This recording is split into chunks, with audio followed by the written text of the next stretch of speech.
शुक्रवार शाम 5 बजे सिर्फ डीडी न्यूज पर। समाचार बुलेटिन में आप सभी का बहुत बहुत स्वागत है। मैं हूं असीम मिश्रा और मेरे साथ है मेरे सहयोगी शरद मुदगल। शुरुआत हेडलाइंस के साथ। भाजपा का 44वां स्थापना दिवस आज। प्रधानमंत्री ने भाजपा को बताया विकास, विश्वास और नए विचार का पर्याय। भ्रष्टाचार और परिवारवाद की बीमारी को दूर करने के लिए पार्टी है संकल्पबद्ध।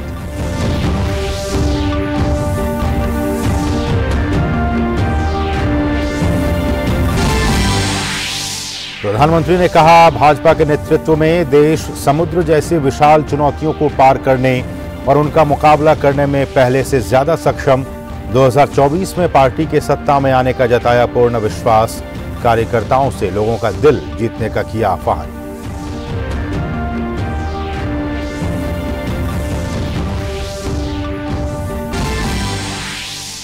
संसद के बजट सत्र के आखिरी दिन भी रहा दोनों सदनों में गतिरोध। दोनों सदनों की कार्यवाही अनिश्चितकाल के लिए स्थगित। बजट सत्र में लोकसभा।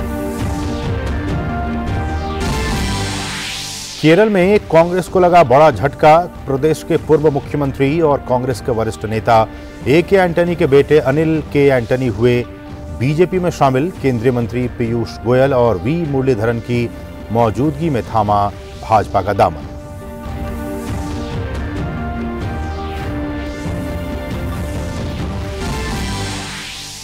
भारतीय रिजर्व बैंक ने रेपो रेट में नहीं किया कोई बदलाव। 6.5% पर बरकरार। वित्त वर्ष 2023-24 के लिए मुद्रास्फीति 5.2% अनुमानित।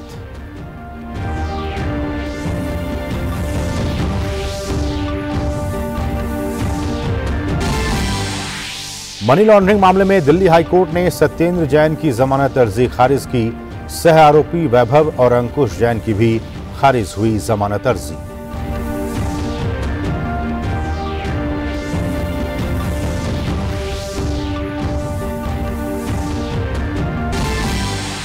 और आईपीएल में आज कोलकाता का रॉयल चैलेंजर्स बैंगलोर के साथ मुकाबला। वहीं कल खेले गए मैच में राजस्थान ने पंजाब को 5 रनों से हराया।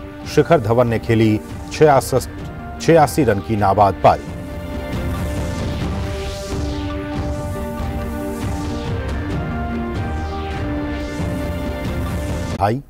पीएम ने कहा कि भाजपा की स्थापना से लेकर आज तक जिन महान विभूतियों ने पार्टी को सींचा है, पार्टी को संवारा है, सशक्त और समृद्ध किया है, सभी महानुभावों को शीश झुकाकर प्रणाम करता हूं। सभी अपनी पार्टी का स्थापना दिवस मना रहे हैं। मां भारती की सेवा में समर्पित प्रत्येक भाजपा कार्यकर्ता को इस शुभ अवसर पर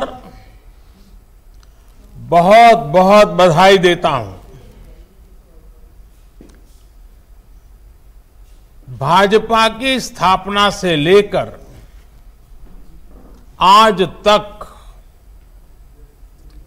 जिन महान विभूतियों ने अपने खून पसीने से इस पार्टी को सींचा है, पार्टी को संवारा है,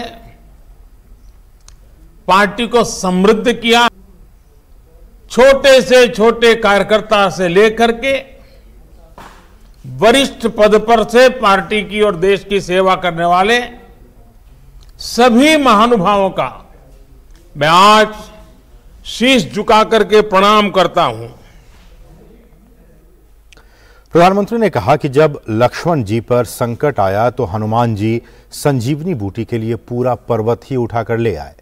उन्होंने कहा कि भाजपा भी इसी प्रेरणा से परिणाम लाने में लोगों की समस्याओं का समाधान करने का प्रयास करती रही है और आगे भी करती रहेगी। जब लक्ष्मण जी पर संकट आया तो हनुमान जी संजीवनी बूटी के लिए पूरा पर्वत ही उठा करके ले आए। भाजपा भी इसी प्रेरणा से परिणाम लाने में लोगों की समस्याओं का समाधान करने का प्रयास करती रही है, करते रहना है, करते रहेंगे।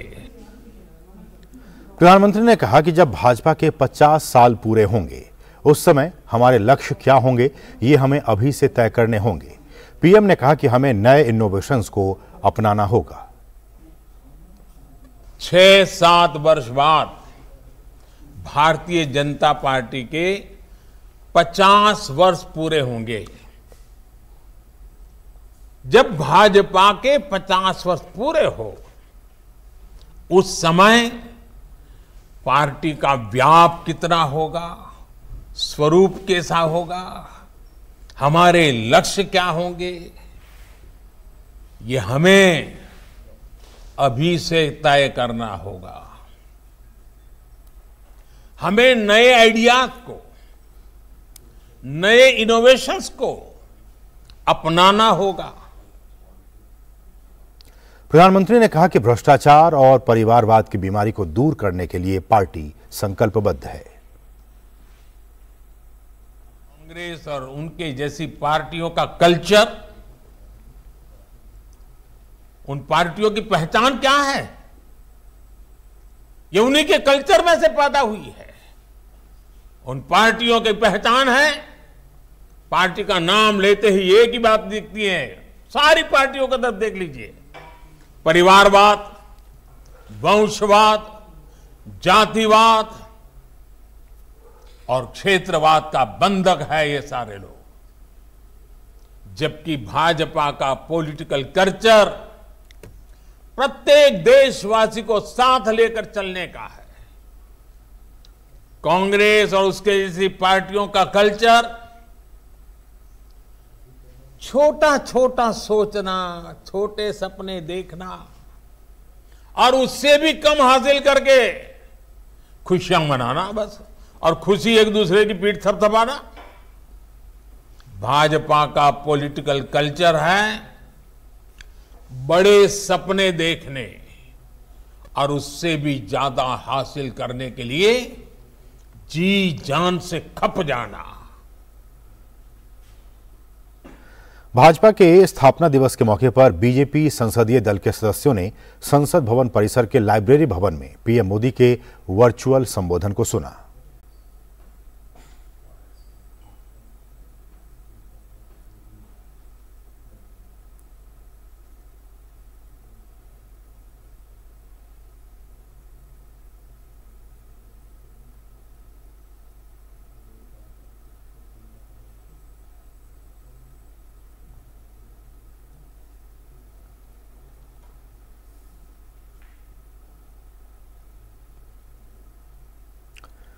और भाजपा के राष्ट्रीय अध्यक्ष जेपी नड्डा ने भारतीय जनता पार्टी के 44वें स्थापना दिवस के मौके पर दिल्ली के भाजपा मुख्यालय पर ध्वजारोहण किया।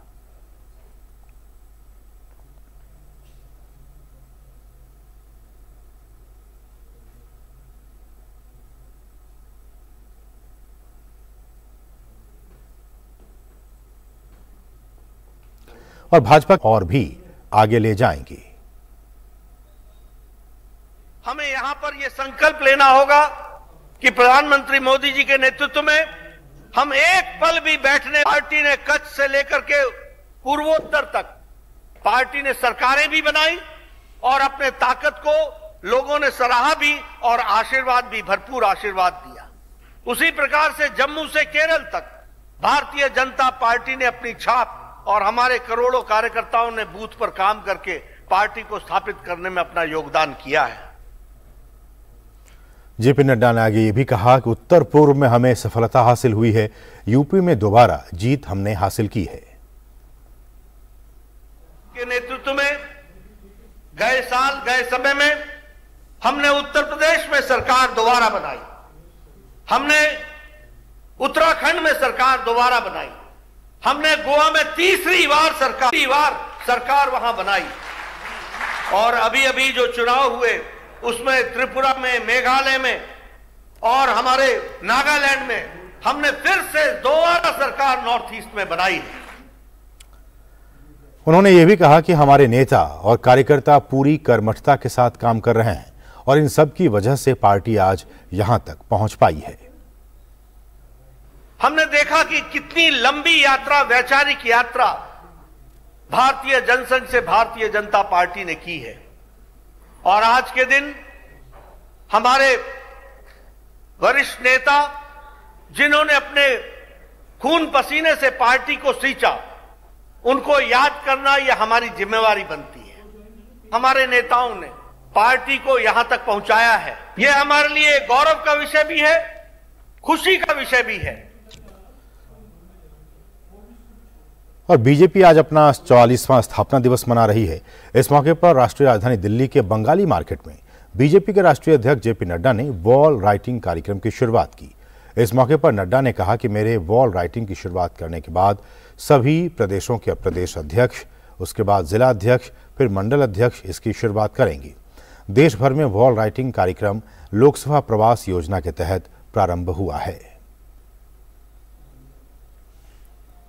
देश भर में वॉल राइटिंग का कार्यक्रम लोकसभा प्रवास योजना के तहत हमारा प्रारंभ हुआ है।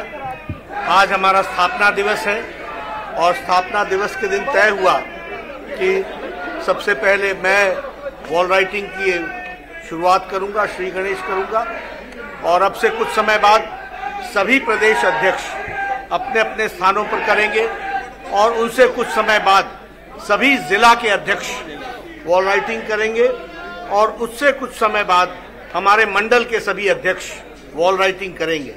तो वॉल राइटिंग के माध्यम से नेशन वाइड हमारा ये जो लोकसभा प्रवास का कैंपेन है, जिसका एक आयाम है वॉल राइटिंग, वो प्रारंभ हो रहा है। सत्ता पक्ष और विपक्ष द्वारा सदन में शोर शराबे के चलते राज्यसभा की कार्यवाही पहले 2 बजे तक स्थगित की गई। हालांकि बाद में सदन की कार्यवाही अनिश्चितकाल के लिए स्थगित कर दी गई। आज कार्यस्थगन प्रस्ताव के तहत 6 नोटिस दिए गए थे, लेकिन मानकों के अनुरूप नहीं होने के कारण उन्हें खारिज कर दिया गया। वहीं लोकसभा की कार्यवाही भी अनिश्चितकाल के लिए आज स्थगित हो गई।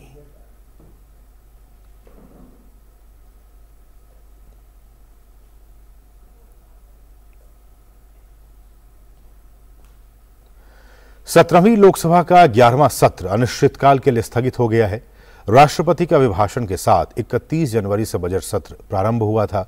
बजट सत्र में हुए कामकाज पर जानकारी देते हुए संसदीय कार्य राज्य मंत्री अर्जुन राम मेघवाल ने प्रेस वार्ता की। उन्होंने बताया कि बजट सत्र में लोकसभा की उत्पादकता 34% रही तो राज्यसभा की उत्पादकता महज 24% रही। कि लोकसभा का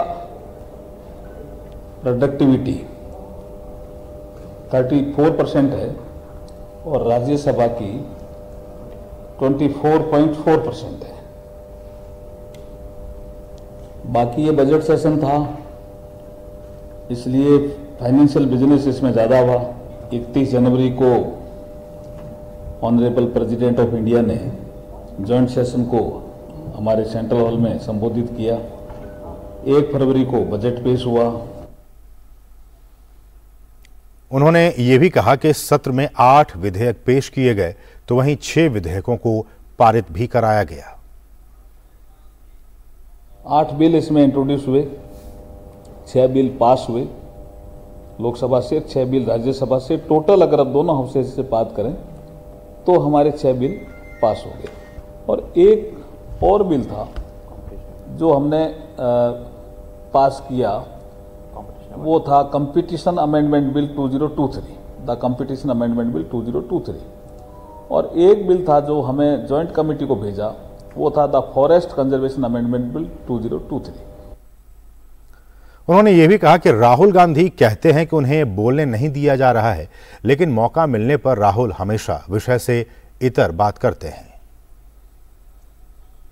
पहली बार ऐसा हुआ है कि सूरत कोर्ट में इतने चीफ मिनिस्टर पहुंच गए, इतने सब पहुंच गए, और फिर आप कहते हो लोकतंत्र खतरे में है, इंस्टीट्यूशंस खतरे में है और हमें बोलने नहीं दिया जा रहा है। मुझे लगता है कि श्री राहुल गांधी सब्जेक्ट में नहीं रहते, जो मैं समझ पाया हूं। यहाँ राष्ट्रपति अभिभाषण पे बोलने का अवसर मिला तो राष्ट्रपति अभिभाषण पे बोलना चाहिए ना, वो सब्जेक्ट से बाहर चले गए। जब विदेश में बुलाया, किसी ने सब्जेक्ट दिया था उनको, इसमें बोलो, वो सब्जेक्ट से बाहर चले गए। 17वीं लोकसभा का 11वां सत्र अनिश्चितकाल के लिए स्थगित हो गया है। राष्ट्रपति के अभिभाषण के साथ 31 जनवरी से इसकी शुरुआत हुई थी। सत्र के दौरान केंद्रीय बजट प्रस्तुत हुआ और वित्त विधेयक पारित हुआ। सत्र स्थगित होने के बाद पीएम मोदी, स्पीकर ओम बिरला और रक्षा मंत्री राजनाथ सिंह ने मुलाकात की। इस दौरान संसदीय कार्य राज्य मंत्री अर्जुन राम मेघवाल, एनसीपी नेता सुप्रिया सुले भी मौजूद थीं। रुकेंगे छोटे से ब्रेक के लिए, आप देखते रहिए डीडी न्यूज। यूट्यूब देख रहे हैं, मैं वो सोच रहा हूं, कोई फैक्ट चेक करना चाहता है कि मुसलमान आज लड़ाई सवाल है। आसान नहीं होता सच के लिए लड़ना। जिसकी आवाज कोई नहीं बनेगा, उसकी आवाज कम करें। जो डर जाते हैं वो झूठ से कहां टकराते हैं। जो गरीब के स्कूल में, गरीब के स्वास्थ्य के लिए खर्च होना चाहिए, वो लूट कर इन्होंने अमीर ठेकेदारों को दे दिया। सच को जानना हो तो झूठ पर करना होता है प्रहार, हर बार बार बार। मैंने आपसे पूछा, मैंने आपने ठीक है नहीं कहा ना आपने। और कोई मुद्दा नहीं है तो सोनिया गांधी की गुडबुक में मैं अपना नाम गोल्डन अक्षरों में कैसे बातचीत करूं? इसलिए न फेक न्यूज न झूठ, हमेशा सच के साथ 2-2। देखिए मेरे साथ 2-2 सोमवार से शुक्रवार रात 9 बजे सिर्फ डीडी न्यूज पर।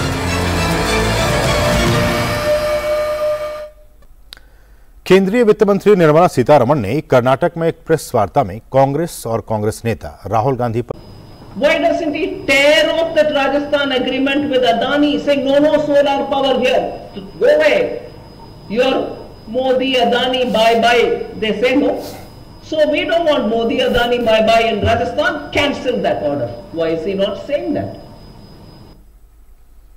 भाजपा मुख्यालय में आज वरिष्ठ भाजपा नेताओं की मौजूदगी में कांग्रेस नेता और पूर्व रक्षा मंत्री ए.के. एंटनी के बेटे अनिल एंटनी बीजेपी में शामिल हो गए।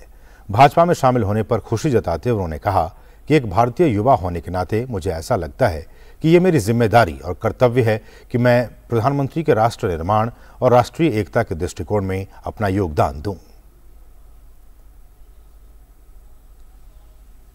कांग्रेस के कई नेता और कार्यकर्ता हमारे आदरणीय प्रधानमंत्री जी के पास हमारे देश को अगले 25 साल में एक विकसित राष्ट्र बनाने के लिए एक बहुत स्पष्ट दृष्टिकोण है। I as a young India represents vast majority of India, the biggest majority of India. I do think that it is my responsibility and duty to contribute towards the Prime Minister's vision of nation building and national integration. वहीं वरिष्ठ भाजपा नेता पीयूष गोयल ने उन्हें सदस्यता दिलाते हुए कहा कि अनिल एंटनी के सामाजिक और राजनीतिक कार्यों का अनुभव भाजपा को देश निर्माण में सहायक होगा। To bring the background of Mr. Anil Antony, senior leader of the Congress, until a few hours of social work and in the field of politics makes him truly an outstanding political and social warrior who cares for Kerala, who's concerned about the future of Kerala and India, and someone who believes in India first. Arunachal Pradesh के मुद्दे पर America द्वारा भारत को समर्थन करने ना करने से हमारा कुछ नहीं बदलेगा। अरुणाचल प्रदेश के बारे में कुछ जगहों की नाम बदलने या नए नामांकन करने की जो इन्होंने कोशिश की है चीन ने, ये भारत और चीन के बीच में सोल्यूशन निकालना पड़ेगा। अगर हमें कोई समर्थन करता है तो बहुत अच्छी बात है, पर मैं ये नहीं कहना चाहूंगा कि उनके समर्थन या असमर्थन के वजह से उससे। अरिंदम बागची ने यह भी कहा कि आरबीआई की पहल का उद्देश्य व्यापार बढ़ोतरी को सुगम बनाना और वैश्विक व्यापारिक समुदाय के हितों का भारतीय रुपए में समर्थन करना है। RBI has notified this mechanism of using local currency, Indian currencies, with a large number of partners. Pursuant to that, some countries have taken steps also to notify it in their system and to establish the mechanism. Doing so, you saw it with Sri Lanka, Recently it's happened in Malaysia. Yes, we are encouraging that, and I think that would help in hopefully enhancing trade relations with these countries. RBI ने चालू वित्तीय वर्ष की पहली द्विमासिक मौद्रिक नीति समीक्षा में रेपो रेट में किसी तरह का बदलाव नहीं किया। आरबीआई की तरफ से रेपो रेट 6.5% पर ही बरकरार रखा गया है। आरबीआई के गवर्नर शक्तिकांत दास ने द्विमासिक मौद्रिक नीति समीक्षा पेश करते हुए कहा कि बैंकिंग और एनबीएफसी वित्तीय प्रणाली मजबूत बनी हुई है। आरबीआई की तरफ से 2022-23 में आर्थिक वृद्धि दर 7% रहने का अनुमान जताया गया है और इसके कुछ जो अहम जो इफेक्ट होंगे वो खेतीबाड़ी की स्थिति है उस पर भी पड़ने की उम्मीद की जा रही है।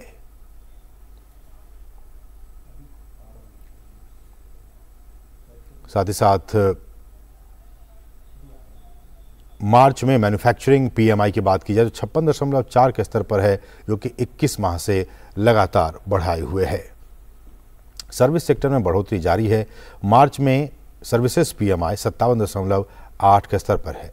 वैश्विक मुश्किलों के बीच भारत के बैंक और एनबीएफसी मजबूती के साथ खड़े हैं और वित्तीय बाजार में स्थिरता बनी हुई है। फरवरी 2019 में रिटेल महंगाई दर 2% थी और मुख्य ब्याज दर 6.5%। वहीं आज की स्थिति में मुख्य ब्याज दर 6.5% है और फरवरी रिटेल महंगाई दर 6.4% है। गांव में ट्रैक्टर्स और दोपहिया वाहनों की बिक्री लगातार बढ़ी है। शहरों में क्रेडिट कार्ड और गाड़ियों की बिक्री में भी बढ़त दर्ज की गई है।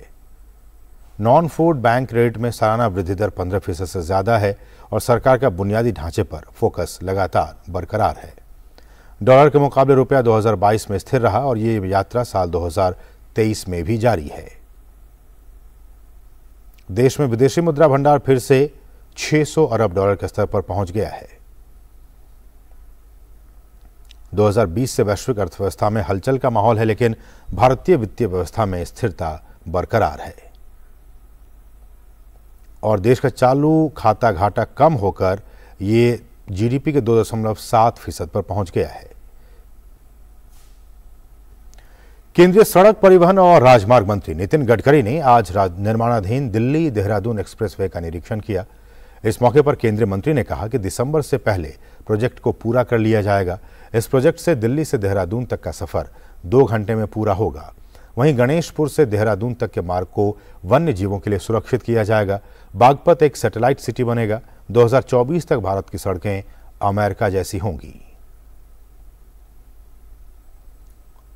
उन्होंने ये भी कहा कि दिल्ली को जल प्रदूषण, वायु प्रदूषण से मुक्त करना है। दिल्ली में 2024 तक 50% तक सड़क ट्रांसपोर्ट से होने वाले प्रदूषण को कम कर देंगे। G20 टूरिज्म वर्किंग ग्रुप की 2 बैठक हो चुकी है। इन 2 बैठकों में 5 प्राथमिकताएं तय की गई थीं। टूरिज्म सेक्रेटरी अरविंद सिंह ने कहा कि 5 प्राथमिकताओं पर सभी देशों की सहमति है और गोवा में होने वाली मंत्री स्तर की बैठक की तैयारी चल रही है।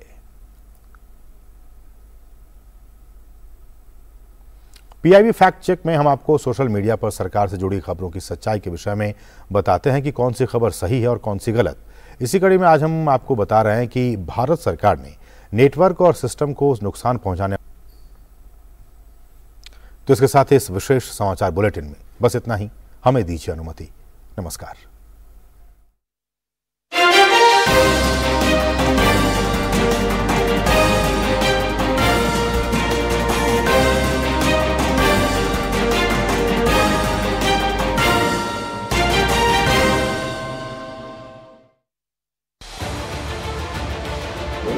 उत्तर से दक्षिण